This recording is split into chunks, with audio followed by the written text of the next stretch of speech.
그 우리 이클립스 그 모양이 이 금색 그걸로 돼가지고 또 집에 제가 세팅하는 걸 봤더니 2000년, 20년까지는 얘가 세팅이 되는 것 같아. 제 생각에는 그냥 가능하면 요 2020년 6월 버전을 쓰고 여차하면은 12월 버전까지는 되는 것 같다. 라는 거예요. 그냥 요 버전으로 해주시면 될 것 같아요. 확실히 별 오류 없이 만들어지는 것 같아요. 요 설치가. 그래서 이후 버전부터는 이제 4.0이 깔리기 때문에 보통은 그 부트스트랩이 아니라 이 스프링 4.0하고 그 플러그인, 애드 플러그인을 까시면 될 것 같고, 어차피 2020년에는 3.0밖에 안 깔리니까 3.0을 깔고 폼 파일을 4.이나 5.0대로 바꿔주시면 돼요. 폼 파일을. 저기는 폼 파일이나 설정 파일 이런 것들을 이제 해야 되기 때문에 요 스프링을 깐 거라 꼭 3.9를 이제 쓰려고 깐 게 아닌 거예요. 레거시를 하려면 이제 요 라이브러리에 있는 얘를 깔아야 그 레거시를 만드는 게 편하기 때문에. 왜냐면 그 이 4.0대를 깔게 되면 이 레거시 메뉴가 안 나와. 4.0을 깔면 그 스트링 부트만 지원한 거다 보니까. 그래서 지금 3점대를 쓰려고 얘를 깐 게 아니라 4점대를 저희는 쓸 건데, 이따 보시면 저희는 이제 세팅은 4점대를 할 거예요. 그때도 저희 폼 파일에 4점대를 하지 않았나? 보시면 저희 폼 파일에 이렇게 4.3 버전을 깔았잖아요. 3이 아니라. 실제는 4.3을 저희가 스프링을 깔았거든. 이제 3이나 4나 이제 기본적인 설정이나 이런 것들은 동일하기 때문에.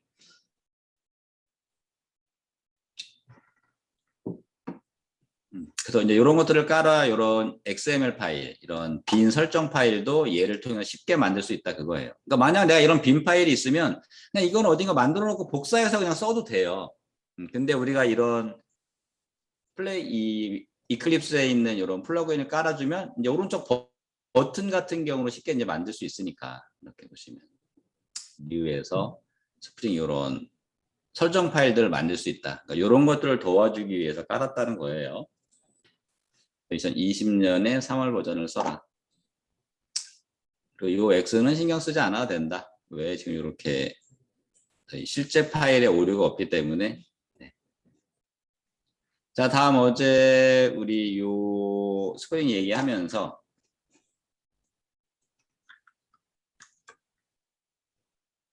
이제 수업 자료에서 그 앞에서부터 우리 내용을 봤어요. 우리 여기 앞에 베이직 부분인데 항상 베이직 부분이 중요할 수밖에 없어요. 왜? 걔가 뭔지를 알려주는 곳이니까. 그때 JSP도 베이직이 중요했던 거지. 실제적으로는. 환경 구축했고요. SQL은 나중에 저희 이제 보드만 더 이제 만들어 온다고 말씀드렸고요. 실제는 이제 STS 스프링 툴도 있긴 하다. 얘네. 나중에 얘네 거를 한번 해봐야 되나? 네, 얘네가 별도로 만든 툴도 있다. 근데 일반적인 실무에서는 다 이클립스로 세팅해서 줄 거다. 그거 말씀드렸고요. 레거시로 만들어라. 그리고 이름 주고 스프링 MVC 프로젝트를 만들면 된다. 그리고 패키지는 3자리 이상 넣어줘야 된다 말씀드렸고요. 패키지는. 그래서 저희는 가장 많이 쓰이는 자바 1.8 선택을 해줘라. 프로젝트 페이시트에서 저희 자바 1.8로 프로젝트 페이시 프로퍼티에 페이시 가보면 자바 1.8로 세팅했다라는 거. 런타임은 어차피 똑같이 톰케이 쓰일 거기 때문에 나중에 지금 저희가 웹페이지를 안 만들었기 때문에 지금 체크가 안 돼 있는 거고요. 자, 폼 파일을 그리고 4.3 2호로 변경했는데 이거는 현 정부 우리 프레임워크 버전을 맞춰서 해주면 이 정도까지만 해주면 된다. 정부 프레임워크가 지원되는 거 정도 따라가 주시면 되고요. 그래서 여기 우리 스프링 버전을 저희도 4.3 2호로 맞춰줬고요. 자, 나중에는 이제 우리 이 폼 파일에 메이븐 프로젝트를 저희가 만든 건데 메이븐은 크게 2가지라 그랬죠. 쓰이는 용도가 이 빌드하기 위해서, 컴파일하기 위해서, 두 번째는 거기는 라이브러리를 관리하기 위해서. 그래서 우리가 원하는 라이브러리를 깔면 서로 관계되는 의존성이 있는 애들도 같이 깔아준다 그랬어요. 그래서 보시면 우리는 컨텍스트, 스프링 컨텍스트가 우린 필요한 건데 실제 컨텍스트가 깔리기 위해서는 뭐 코어나 기타 등등 자기가 필요한 애들은 자기가 깐다라는 거. 저희는 콘텍스트랑 MVC를 그때 넣었죠. 두 개를. 그랬더니 필요한 애들을 자기가 각각 가져와서 같이 깔아버렸어요. 그러니까 이것은 의존성 관리라고 이걸 얘기해요. 이거를 의존성 관리. 그래서 우리 메이븐이 하는 일은 빌드와 우리 라이브러리의 의존성 관리다. 안 그러면 뭐 해야 돼요? 직접 다 다운받아야 되거든. 근데 우리 뭐가 필요한지 정확히 알기 어렵다는 거지. 두 개 콘텍스트와 MVC만 폼 파일에 넣었다는 거 한 번 더 볼까요? 폼 파일에 스프링 버전은 여기 우리 프로퍼티에 통합으로 넣어놨고요. 4.35라고. 그래서 여기서는 요 태그 이름을 그냥 갖다 쓰기만 한 거죠. 요 버전을 받아 그래서 디펜던시라고 넣어주면 이게 읽어지면서 실제 메이븐 레파지토리에서 얘네들을 자동으로 다운받아줘요. 그래서 우리는 요걸 깐 거죠. 스프링 컨텍스트랑 스프링 MVC. 컨텍스트는 일반적인 스프링을 쓰기 위해서, MVC는 나중에 웹 개발하려고. 웹. 그래서 웹 개발이 아니면 얘는 필요가 없어요. MVC는 우리 웹 개발하려고 넣은 거예요. 이거는 스프링을 개발하기 위해서. 그리고 이제 데이터베이스 필요하면 이렇게 H 데이터베이스 받으면 된다 그랬고요. 그럼 여기 주소 있으니까 물론 검색해도 나오지만 이렇게 메이븐 레파지토리에 가시면 이제 원하는 라이브러리를 다 받을 수 있다. 그래서 혹시 이제 MySQL 필요하시면 어떻게 하라고요? MySQL 검색해 주시면 MySQL 커넥터 J 되고요. MySQL도 필요할 수 있으니까 얘도 한번 붙여넣어 보죠. 이렇게 다음 여기에 버전이 쫙 있죠. 그럼 자기가 깐 서버 버전이 있을 거잖아요. 그 버전에 맞춰서 같은 버전일 때는 최신으로가 좋겠죠. 같은 버전대에서는 최신이 좋을 거니까 최신 버전에 여기를 딱 눌러주면 카피된다. 저절로. 자, 그리고 나서 이제 밑에다 넣어주는 거죠. 뿅뿅. V. 그럼 뭔가 모양이 앞에가 붙잖아. 컨트롤 A, I 정렬 한번 해주고.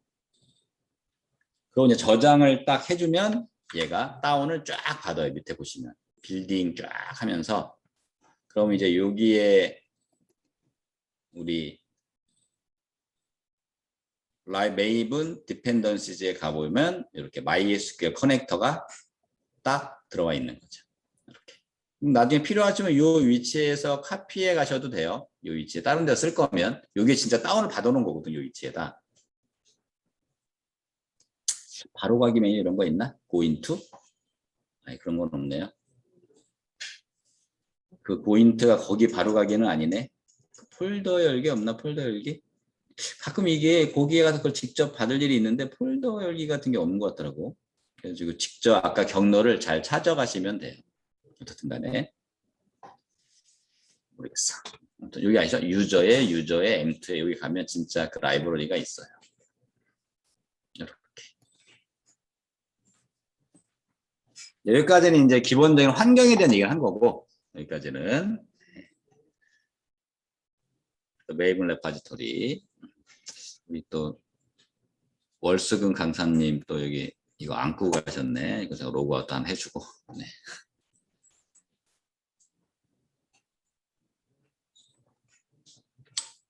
다음. 그게 제 수업 자료를 제가 거기다 놨나? 꺼버리니까 수업 자료가 없어졌네. 여기 있군요. 자, 레파지토리 요런 얘기였고요. 현재 지금 우리 스프링 같은 경우는 4.30까지 메이븐에서 지원을 하고 있더라고요. 그래서 30을 해도 제가 이제는 30으로 좀 이렇게 이걸 해봤는데 별 문제는 없더라고요. 저희가 2호 쓰고 있는데 디펜던시 우리 항상 스프링 이렇게 확인해봐라 이런 경로 달아드린 거고요. 우리 정부 프레임워크 스프링 프레임워크 개요 우리 뼈대다. 그래가지고 우리 이런 것들 장점이 있다. 유지보수의 인력과 시간을 줄일 수 있고 개발자들이 스프링을 안다는 전제하에서 개발자들의 역량을 획일화할 수 있다. 거기에 맞춰 만들어야 되니까 일정 부분 유사한 품질의 프로그램을 만들어낼 수 있어요. 그리고 이제 검증된 아키텍처이기 때문에 예전에 우리나라가 이제 오픈소스를 많이 못 쓴 이유는 무료인 거는 알아 회사들도. 근데 무료일 때 문제가 생기면 누가 책임져 줄 수가 없는 거야. 그럼 그 도입해야 되는 관리자는 힘들겠지. 무섭고 잘릴 수도 있잖아. 그래서 실제 저희 나라에서는 책임지기 싫어서 많이 도입을 안 했어. 그리고 대부분의 이제 IT 인력들이 외주 업체다 보니까 외주 업체는 더더욱 무섭지. 잘못해서 그 업체에 손실을 가하면 물어줘야 되는데. 근데 이제 현재는 이제 많이 검증된 좋은 것들이 오픈 소스에서 다 돼 있거든. 전세적으로 쓰고 있고. 이제 그러다 보니까 이제 현재는 이제 검증된 아키텍처가 오픈 소스가 훨씬 많기 때문에 요새는 잘 쓰고 있죠. 자, 자바 기반의 프레임워크고요. 나중에 저희가 이제 웹 개발 기준으로 한다면 MVC를 지원하기 때문에 이렇게. 그다음에 이제 자바 영역만 본다라면 IOC, AOP를 지원한다. 그다음 이제 퍼시스턴트 영역. 자, 이 영역은 데이터베이스 영역이라고 말씀드렸고요. 하이버네이트, JPA, 마이바티스 이런 용어들이 나오는데 현재는 마이바티스가 저희 나라에서 가장 많이 쓰이고 있고 실제 이제 스타트업이나 앞으로의 미래는 JPA를 해주시면 된다. JPA. 실제는 그 SQL 명령어를 쓰지 않으려고 하는 거야. 그래서 이제 ORM인 거야. ORM. 오브젝트 릴레이션 매핑. 이게 왜 가능해지냐면 저희 데이터베이스 보면 데이터베이스에는 엔터티라서 데이터베이스도 개체로 걔네들을 취급하잖아요. 그래서 그 SQL도 보면 어쩔 수 없이 여기에 컬럼명들이 있어요. 컬럼명들이 이렇게 컬럼명. 컬럼 안에 데이터가 들어있는 거잖아요. 이렇게.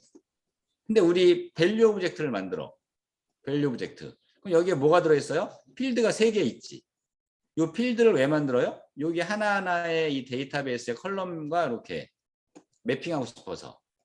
그 다음에 결국은 SQL 문장으로 얘를 제어하지 않고 오브젝트의 명령으로도 DB를 내부적으로 처리할 수 있게 만들어 놓은 다음에 우리는 프로그램처럼 뭔가 DB를 처리할 수 있는 방법이 생기는 거지. 그래서 그게 실제 이제 요 오브젝트 릴레이션 매핑이라는 얘기인 거야. 이제 그거의 표준이 JPA예요. 인터페이스를 제공해주고 그러니까 결국은 DB의 SQL을 대체하는 거야. 그럼 뭐가 좋아요? 우리는 DB의 쿼리가 어느 DB로 바뀌더라도 신경 쓸 필요가 없는 거야.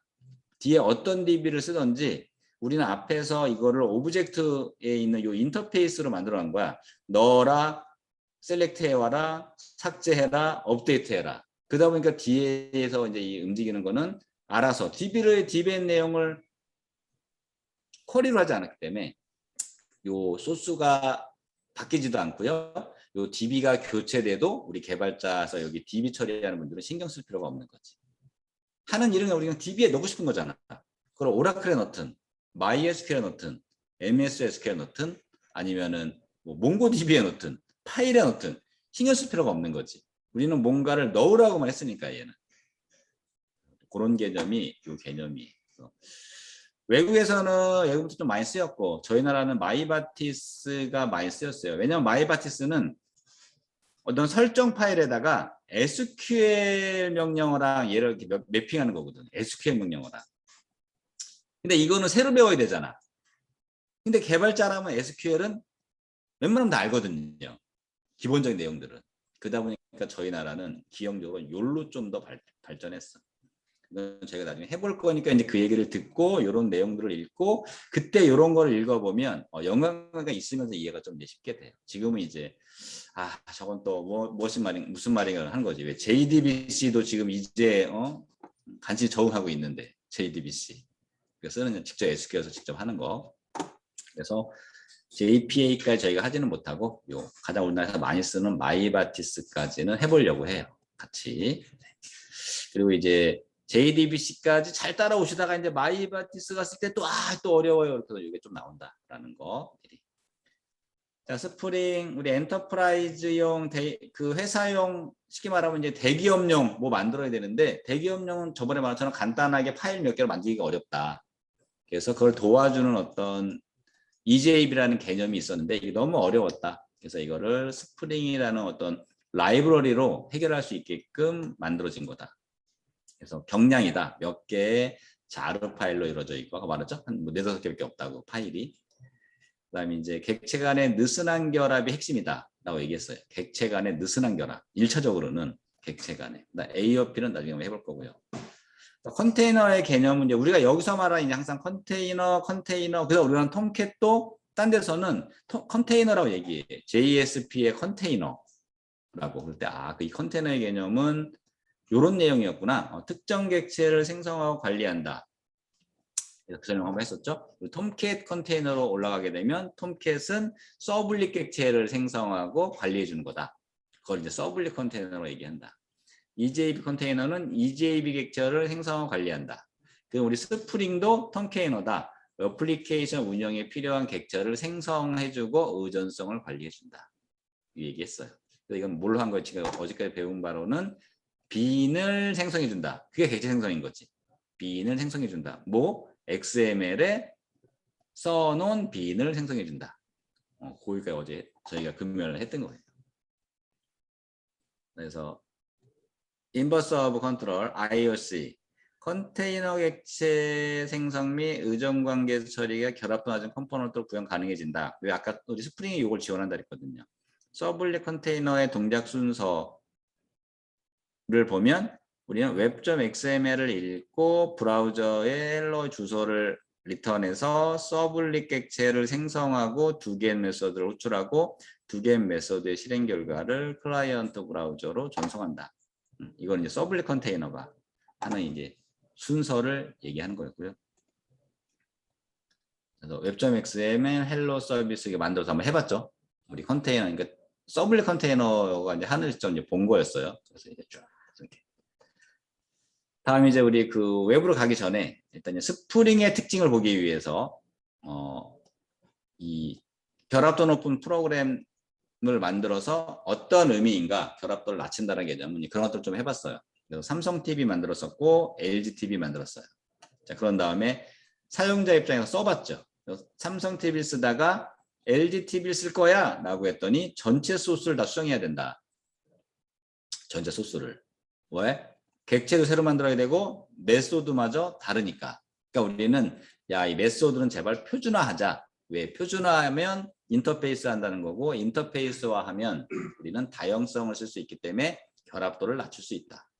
물론 상속받아도 다양성을 쓸 수는 있고요. 자, 그래서 우리 요 인터페이스 TV라는 걸 만들어서 최소한 이제 메소드를 표준화했죠.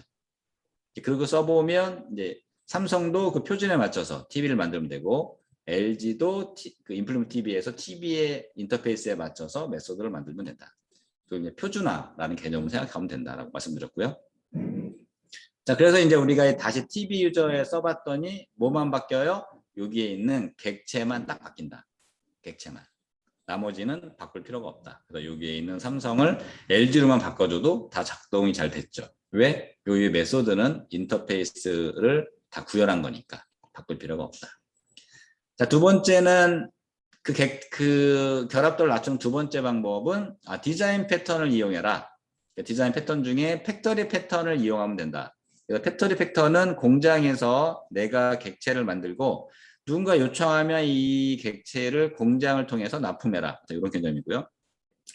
팩토리 패턴도 TV와 TV 유저 사이를 느슨하게 결합시킬 수 있다. 캡슐화를 사용한다는 거죠. 숨겨진 거지. 뭐가 만들어지는지 공장에서 만드니까. 그래서 이렇게 빈 팩토리라는 클래스를 만들었고요. 그래서 여기에서 삼성 TV나 LG TV를 만들어내는 거죠. 자, 그러면 사용하는 곳에서는 그렇게 외부의 어떤 값을 통해서 이 만들었던 공장한테 요청하는 거죠. 삼성 TV를 만들어줘. 삼성 TV를. 자, 그리고 여기에 있는 이 값은 이제 외부를 통해서 넣을 수도 있죠. 그래서 외부를 통해 넣었다는 게 저희는 진짜 밖에 콘솔 창에서 넣어주겠어요. 콘솔 창에서. 그렇게 넣었더니 이제 이 소스는 전혀 바뀔 일이 없죠. 왜? 밖에서 콘솔 창에서 삼성이나 LG나 소니나 넣으면 되니까. 이 소스는 바뀌지가 않아요. 자, 그러고 나니까 이제 요런 개념에 요런 거를 직접 만들어 넣어주는 요 개념을 이제 스프링에서 어떻게 하냐 봤더니 스프링에서는 설정 파일을 만들어라. 설정 파일을. 그리고 디폴트는 리소스 폴더에 만들어라. 리소스 폴더에. 그럼 알아서 여기에 어떤 파일을 일단 알려주면 우리 스프링이 얘를 읽어드릴 것이다. 라고 말씀드렸고요. 그래서 이렇게 설정 파일을 만들고 그럼 얘는 뭐 하는 애예요? 얘기했더니 아까 우리 스프링 컨테이너 하는 일은 뭐였어요? 객체의 생성, 이게 가장 기본이잖아요. 객체의 생성 및 관리, 이게 기본이거든. 객체를. 그래서 얘가 이렇게 넣어주면 나중에 우리가 얘를 이 설정 파일을 읽어줘 하면 이걸 읽어서 이 객체를 얘가 자동으로 만든다. 우리 입장에서 뭐예요? 뉴한 거와 똑같다. 뉴한 거와. 그럼 우리 뭐 말하면 돼요? 어떻게 일시키면 되지? 어떻게 쓰면 돼요? 라고 했더니 이 어플리케이션 컨텍스트 XML을 실행시킬 수 있는 클래스를 이미 만들어 놨다. 이미. 우리는 그 메소드를 생성해서, 그 클래스를 생성해서 일을 시키면 된다. 그래서 요 제네릭 XML 어플리케이션 컨텍스트고 얘 실제 이제 부모님은 abstract 어플리케이션 컨텍스트가 있다. 이렇게 보시면 그래서 요 상위에 계신 거죠. 그 밑에 요 자식이 있는 거죠. 이렇게. 그래서 그렇게 말씀드렸죠. 각 체계에 따라서는 요 메소드나 요 부모님이 다를 수 있다. 왜? 이게 딱 정해진 게 아니라 되게 많다고. 얘가 이제 큰 애다 보니까 같은 이 사이사이에도 되게 많아요. 이 위에도 있을 수 있고요. 요 밑에도 있을 수 있고. 어차피 쭉 상속받아 내려온 거니까 얘를 가지고도 이 부모님 이름으로 얘를 읽을 수 있는 거죠. 그렇기 때문에 각 교재에서 여기 부분은 조금 다를 수 있다고 말씀드렸어. 어쨌든 하는 일은 뭐예요? 스프링에 있는 설정 파일을 읽어서 거기에 있는 클래스를 만들어내고 싶은 거야. 우리 이제 이 빈을 만들어내고 싶은 거야. 이 클래스를. 그게 핵심인 거 어떻든 간에. 여기가 뭐가 되든 간에. 그래서 이제 요거를 저희가 직접 실행해서 얘를 한번 띄워봤죠. 이렇게 얘네들이 자동으로 이제 실행되는구나. 요걸 만들어야 되니까. 자, 그런 다음에 우리 요 TV들의 생성자도 한번 넣어서 이 빈이 만들어지면 진짜 이 TV 삼성을 얘가 만드는가 해봤죠. 그래서 이렇게 해주고 얘를 직접 이제 한번 써봤어요. 자, 메소드는 아까와 똑같죠. 팩토리의 겟빈에서 가져오는 거지. 똑같이. 그래서 이제 우리도 아까 위에 팩토리 그 패턴을 만들 때도 똑같이 겟빈을 만들어 본 거야. 얘도 나름대로 팩토리 패턴과 같이 비슷한 유사한 거잖아요. 이걸 넣어주면 거기에 있는 우리 만들어졌던 삼성 TV를 가져와라 그 얘기니까. 삼성 TV 누가 만들었다고요? 이렇게 해서 스프링이 만들었다. 이게 중요하다 했어요. 스프링이 만들었다. 언제? 요거를 실행시키는 순간 abstract, factory, generic, XML 읽어 하는 순간 읽어서 내가 뭐 해야 되지? 삼성 TV 빈 만들으라네 여기까지 갔다라는 거야. 이 상태가 지금. 아셨죠? 지금 중요한 게 이거의 상태가 아까 인포에서 본 것처럼 얘네들 객체가 만들어지고 얘네들이 여기를 안에서 우리 삼성 TV를 만들어라. 요 빈까지 이루어진 상태다. 그렇기 때문에 우리는 뭐 하는 거예요? 여기서 이 TV를 통해서 이 삼성 TV를 가져올 수 있고 그 밑에서 메소드를 사용할 수 있는 거예요. 스프링 종료시켜줘. 자, 그러면은 LG TV를 쓰려면 어떻게 하면 된다고요? 아까 말한 빈 파일에 요 값을 LG TV로만 바꿔주면 되고요. 여기 아까 만들었던 요 빈 파일을 여기에 LG TV로만 바꿔주면 되죠. 왜? 우리는 요 ID 값은 여러 개 만들 수 없으니까 똑같은 걸로. 그래서 요 값을 바꿔주면서 이제 빈의 객체의 어떤 값을 삼성, LG, 소니, 기타 등등 바꿔주려고 하는 거예요. 그러고 나서 요 빈의 설정들의 얘기들을 좀 했어요. 거기에 들어가는 프로퍼티들의 설명을 좀 했죠. 그래서 뭐 여러 개 넣을 수 있다는 얘기도 해드렸고요. 그 설정에 따라서 뭐 초기 값을 줄 수도 있고 그 객체가 사라질 때, 그 빈이 사라질 때 어떤 값을 줄 수 있고 객체가 쓰일 때 만들 수도 있었고 이런 것들이 있다고 말씀드렸어요. 이거 스코프 기본은 싱글톤으로 만들어진다. 그래서 저희가 여러 개의 TV를 만들어서 찍어보면 주소가 같다. 이렇게 설명드렸고요. 그래서 그게 싫으면 여기에는 스코프에 프로퍼티를 줘라. 프로토타입을 줘라. 그러면 각각 만든다. 스프링은 그 대신 이걸 주지 않으면 디폴트는 싱글톤이다. 하나의 객체를 만들어서 같이 쓸 뿐이다. 라고 말씀드렸어요. 자, 여기까지가 저희 이제 어제 한 거고요. 금요일까지. 자, 그 다음에 이제 여기서 그 다음 중요한 게 이제 우리 의존성주의. DI라고 얘기했어요. DI. 자, DI도 어렵진 않은데 왜 이 스프링을 어렵게 하는 또 이유야. 어렵지 않은데 스프링을 어렵게 느끼게 해주는 그거 중에 하나예요. 자, 아까 의존성을 관리한다 그랬잖아요. 스프링이 뭐라 그랬어요? 일단 중요한 건 첫 번째, 객체의 생성을 관리한다. 생성을 아까 지가 만들어줬잖아. 빈. 두 번째, 의존성을 관리한다거든요. 의존성까지. 의존성은 뭐예요? 객체와 객체의 관계가 있으면 의존한다 그랬어요. 의존성이라고 그랬어요. 쉽게 얘기하면 내가 클래스 A를 만들었는데 클래스 A에서 클래스 B를 사용해야 돼. 우리는 A 클래스를 설계하면서 B 클래스는 new 하잖아요. 이렇게. 그러면 A와 B는 서로 의존성 관계에 있는 거지. 의존성 관계. 그 의존성을 주입한대. 이게 중요해요. 주입하는 거. 요 개념이 뭔지만 잘 정리해 놓으시면 돼요. 자, 의존성 관리 방법. 스프링에서 컨테이너가 객체의 생성 및 의존 관계를 우린 자동으로 관리한다. 스프링은. 자, 항상 왜 어려워지는 이유 중 하나 뭐랄까요?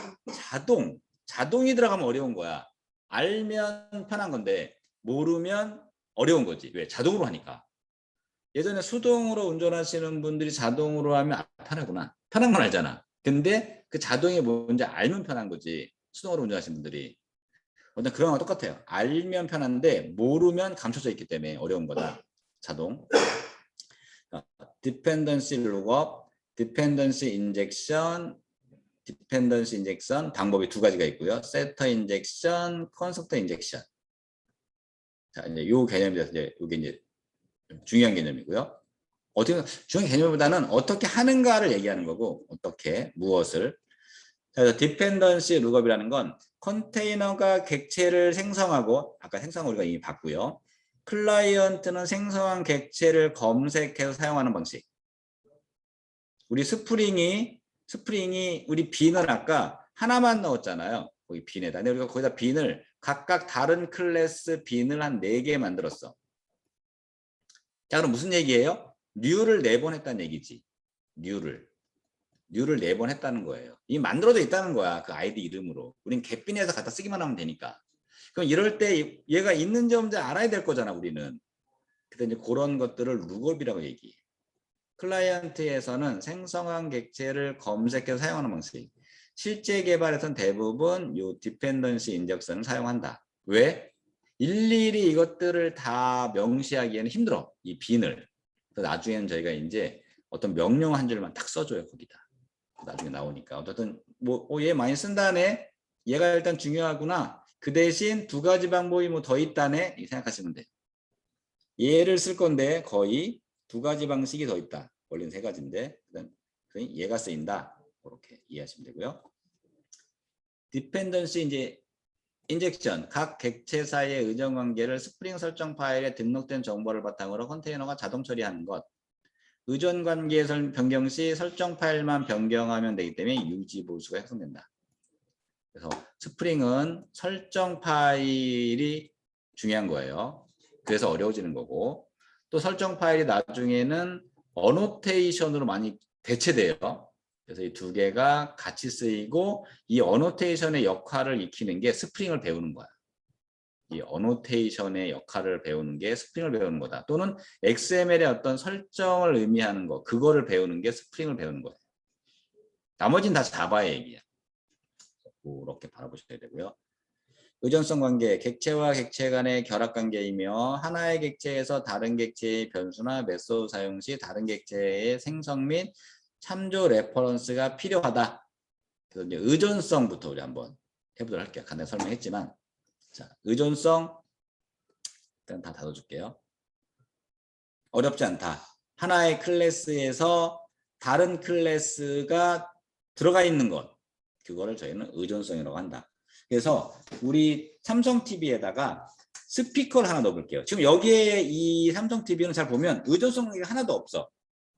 물론 이제 요 인터페이스는 빼고 인터페이스는 빼고 이거는 이제 이 메소드를 강제하기 위한 의존관계이기 때문에 좀 여기서 이제 의존관계라는 건 이 인터페이스는 제외하고 다른 객체와의 의존관계는 없어요. 그러니까 여기에 이제 다른 객체와의 의존관계를 하나 만들고 싶은 거야. 뭐냐면 TV에 스피커 기능이 있어야 되지 않겠어요? 파워온을 해도 소리가 안 나요. 이렇게 된 거지. 자, 그럼 스피커를 여기다 만지는 않겠죠? 그래서 스피커 클래스를 먼저 하나 만들게요. new 클래스. 스피커는 우리 소니 스피커를 만으로 할게요. 소니 스피커. 아이도 소니 스피커가 비싼가?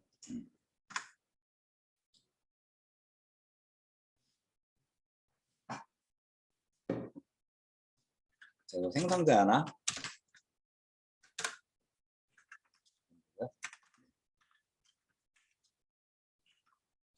소니 스피커. 생성.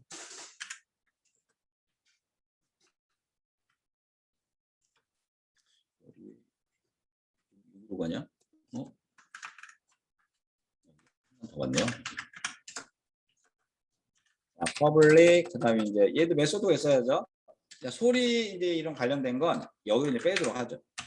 볼륨업 이런 걸 따지고 봤더니 이제 여기에 얘의 일이니까 public void 볼륨업.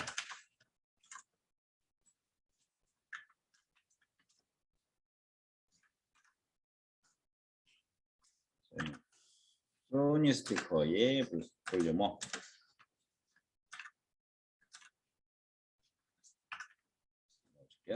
볼륨 다운은 우리 복사해서 하나 만들게요.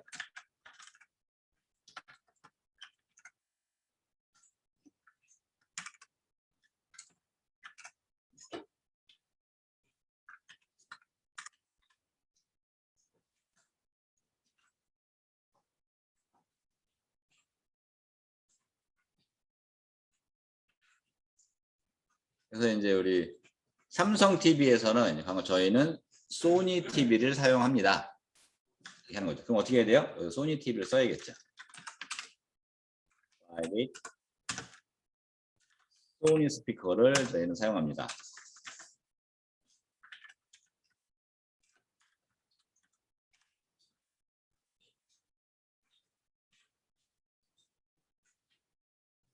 자, 그럼 이제 요 볼륨업은 이제 뭘 해야 돼요? 우리 저 스피커, 소니 스피커를 만들어서 써야겠죠.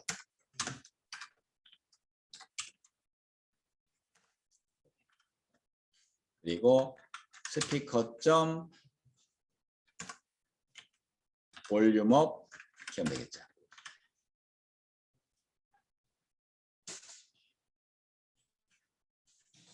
자, 볼륨 다운도 우리 소니 스피커를 내장 스피커가 아니라 소니 거 쓰기로 했으니까 다운 해주면 되겠죠. 이렇게 소니 거를 쓰기로 했으니까 이렇게. 그래서 여기는 이제 SS 볼륨이 아니라 소니 볼륨으로 되겠죠. 소니 스피커의 볼륨 다운. 이제 소니 걸 쓴다 우리 스피커를 이렇게 되는 거죠.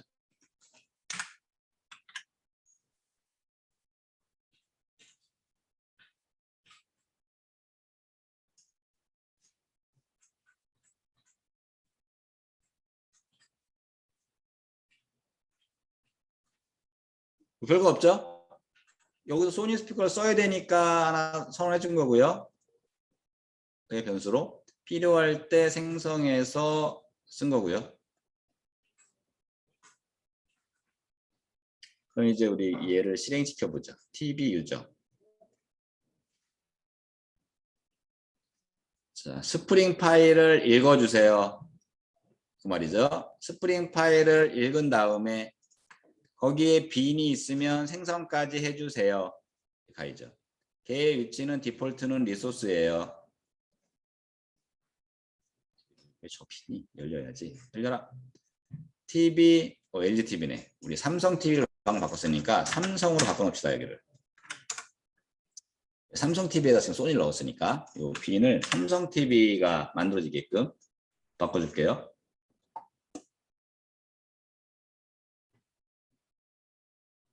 자, 교재에서는 내가 계속 그 클래스를 바꿔가며 만들었어요. TV 3, 4, 5, 6 같은 거야. 저희는 그냥 얘를 바꿔가며 보자고 얘기하는 거고요. 그럼 TV 유저에서 실행시키면 얘를 읽고 삼성 TV를 만들어 놓겠네. 그렇죠? 자, 그리고 TV 하나만 만들게요. 뭐 두 개만 똑같으니까. 만들고 볼륨업 하면 여기는 소니 TV의 아니 소니의 스피커를 사용할 수 있게 되겠네요. 맞죠? 그래서 스프링 객체가 만들어지고 그 XML을 읽었고요. 빈이 삼성 TV를 써놨기 때문에 빈에 의해서 스프링이 객체를 만들었고 이제 파워 시켰고 소니 스피커도 만들었네요. 왜? 이거는 이제 그 삼성 TV가 뉴 되면서 밑에 사용해야 되니까 그 뉴를 한 거지 이거는. 얘는 뭐 스프링 했다고 보기는 어렵지. 이게 삼성이 만들어지면서 같이 만든 거지 걔가. 그죠? 뉴 해야 되니까 내부적으로. 그래서 삼성 TV를 스프링이 만들었고 삼성 TV가 만들어질 때 소니도 같이 만들었다. 누가? 삼성 TV가. 맞죠? 여기까지는? 뭐 없죠? 쉬었다가 이제